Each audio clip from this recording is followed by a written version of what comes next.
Le groupe n'est pas encore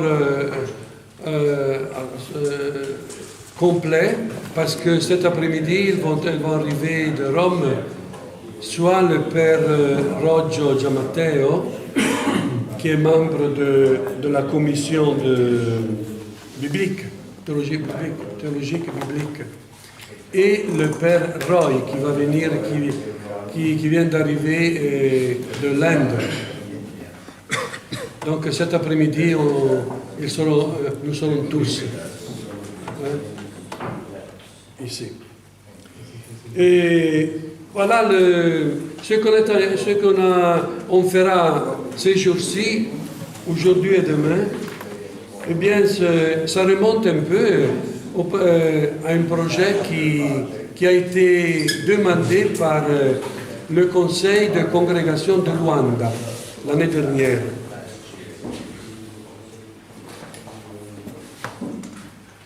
Mais tout d'abord, en décembre 2014, le Conseil général avait approuvé une décision de nommer les membres de la commission théologique, biblique et mariale. Voilà le nom de ce membre, le père Janusz, qui est ici avec moi, le père Giamatteo Roggio, Antico Fassini et Jacek Pawłowski. Et quel était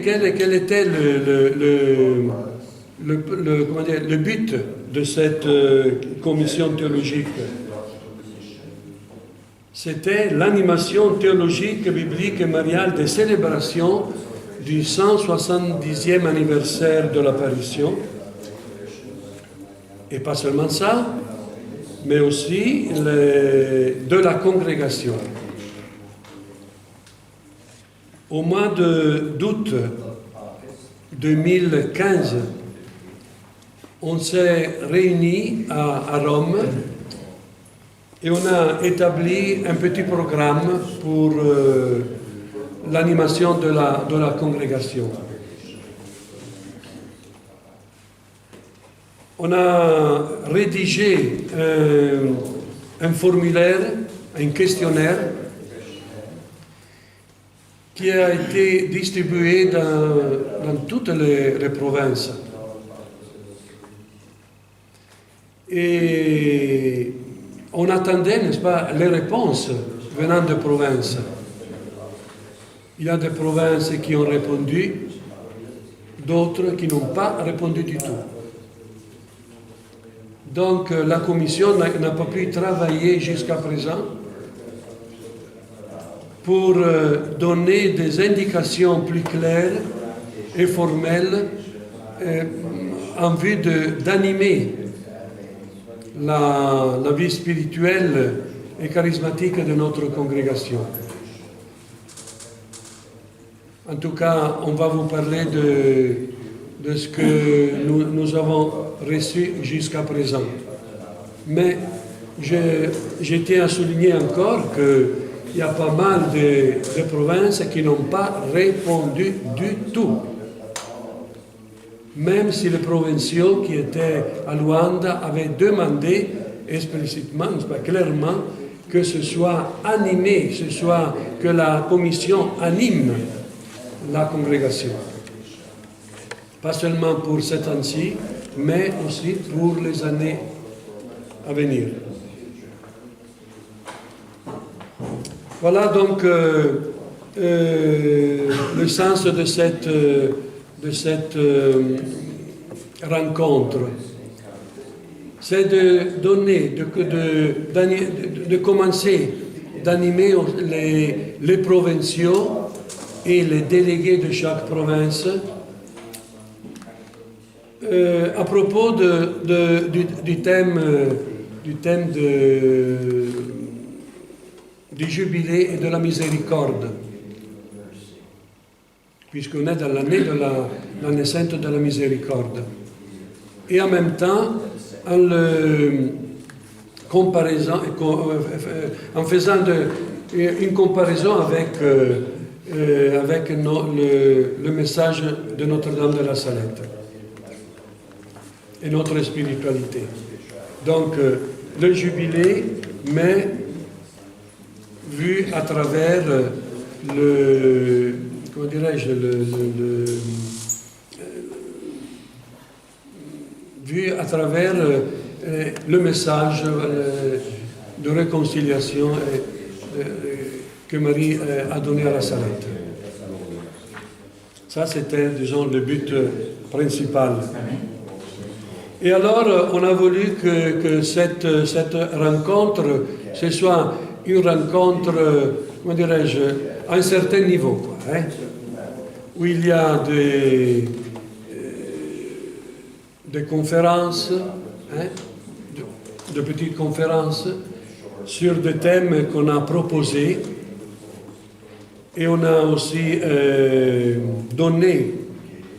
distribué aux différentes provinces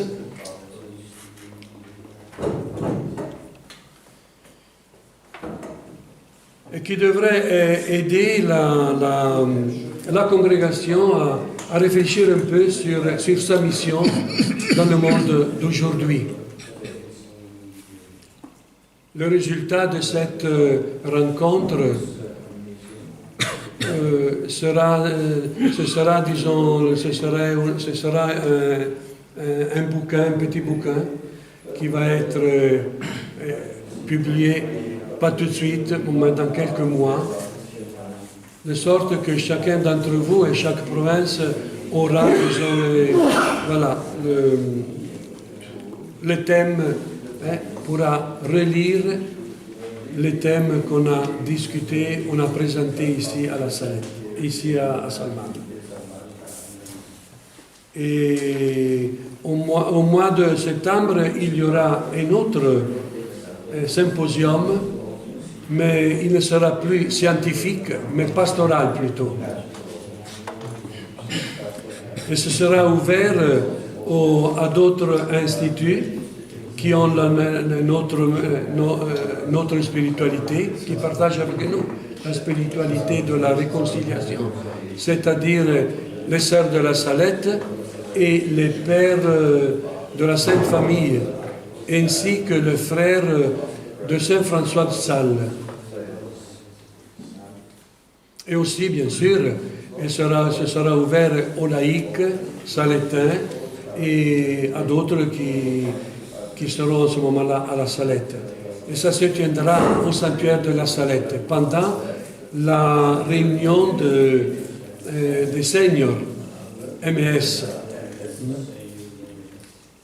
qui se tiendra du 4 septembre jusqu'au 19 septembre.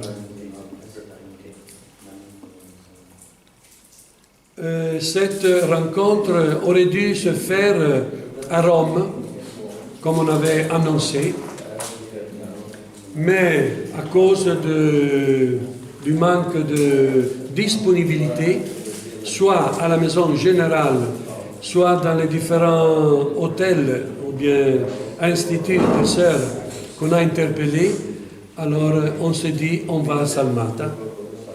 C'est pour cela qu'on a choisi Salmata. Et on a laissé Rome de côté cette fois-ci. Parce qu'on était, on était nombreux par rapport aux places disponibles.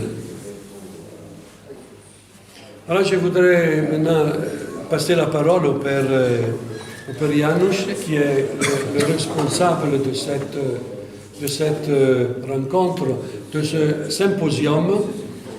C'est lui qui devrait commencer et après animer l'assemblée. Tandis que celui de septembre, ce sera le Père Gianmatteo Roggio, qui va animer le symposium, disons, de la Salette. Alors, merci Père. Thank you, Silvano. We've decided to... Moment. Okay. It's good. Dice qual è la lingua che va a parlare. Inglese, anglais. Okay. We have here some sheets of papers where you have the 10 themes, 10 subjects divided into 10 provinces of our congregation, and the themes will be presented here during these 2 days. And we decided with Silvano that today we'll have 6 presentations and the other 4 tomorrow. We'll start with the schedule that you have here, so one by one, and each speech will take about half an hour, but it can be shorter and it can be longer. Don't feel prompted to go to 30 minutes if you feel that that's enough, just finish. And we'll finish this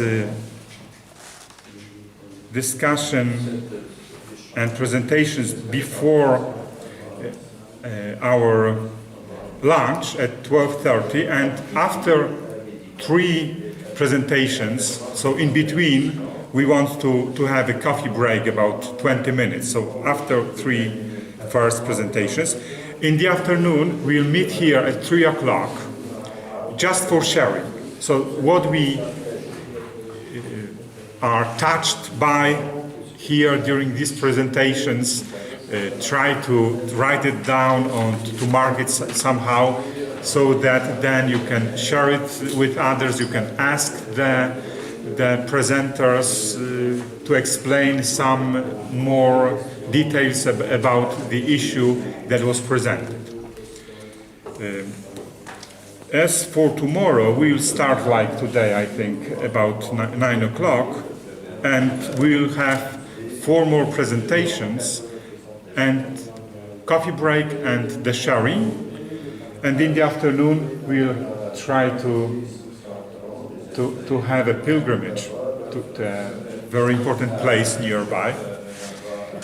Okay, so that's all. You all have the teams, and now I think I'm ready to pass to the first theme, the Jubilee in the Old Testament. That's my theme, and I will try to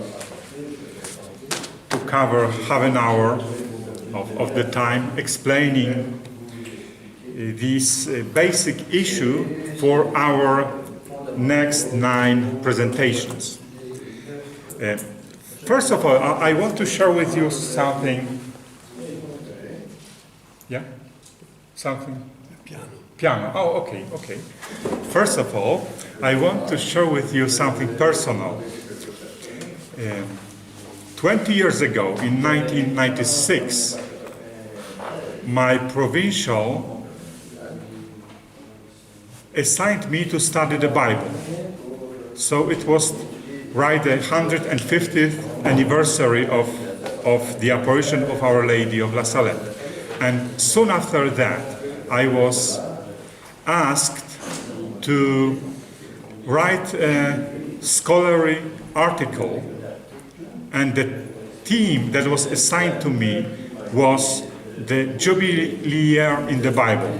So the first article, scholarly article I ever wrote, was on the issue that was again proposed to me by the Marial and Biblical Committee in August this year. So for me, it's just like a circle to turn into the same issue after 20 years of my biblical journey. Too fast, yeah? Okay. I will try to do it slower, yeah. So that's it is what I want to share before I will go to the point. So that's very personal to me, and that's a kind of biblical adventure to touch the same issue after 20 years with all the formation, biblical formation that I've got. I want to, in the written paper, it will be, I will focus on historical issues. The questions about the reality of the Jubilee year in the Bible. Was it Israeli Hebrew invention, or what is typical to the Mediterranean culture? What was it really celebrated in Israel or not? And things like that. But today, during my presentation, I'm going to touch mostly theological issues. So the second part of this written paper. And I want to share it in some important points. First of all, I want to explain the terminology and the so-called Sitz im Leben, setting in life, of the Jubilee year in the Old Testament. Then the theological idea of approach to possessions that is closely related to the Jubilee year. Next, the idea of rest, freedom, and the concluding idea, which I entitled, God is our Jubilee. Okay, so the first point is terminology and the Sitz im Leben. While analyzing any theological biblical concept, we have to be aware that terminology itself gets its meaning from the life setting, German Sitz im Leben. And it usually preserves the essential theological understanding. For that reason, it is important to study etymology of biblical terms. The Hebrew word translated into English and Jubilee is Jubelle. Its original meaning is ram's horn or simply ram. Here, the first meaning is important because ram's horn served as a trumpet called shofar that was to be blown in order to announce the beginning of the Jubilee year. The Hebrew word Jubelle became associated with the Latin noun jubilum, and the verb jubilare. Jubilum, jubilare are connected with joy, rejoicing, exaltation, and from Latin, these two words passed to our languages. Jubilee, Jubile, Giubileo, Jubileus, to mention only a few. Why this connection? From the surface, the two realities, ram's horn on the other side and joy on one side, seem very remote, but their connection is very important from our perspective because it points out the theological essence of what really the Jubilee means for us, and consequently it indicates how we should celebrate our La Salette Jubilee of the 170th anniversary of the apparition of our Blessed Virgin Mary, which has been the foundational event for our congregation and certainly a hallmark of our Christian Saltinian identity. The clue for understanding the seemingly remote connection between ram's horn and joy is the so-called Sitzimleben, setting in life.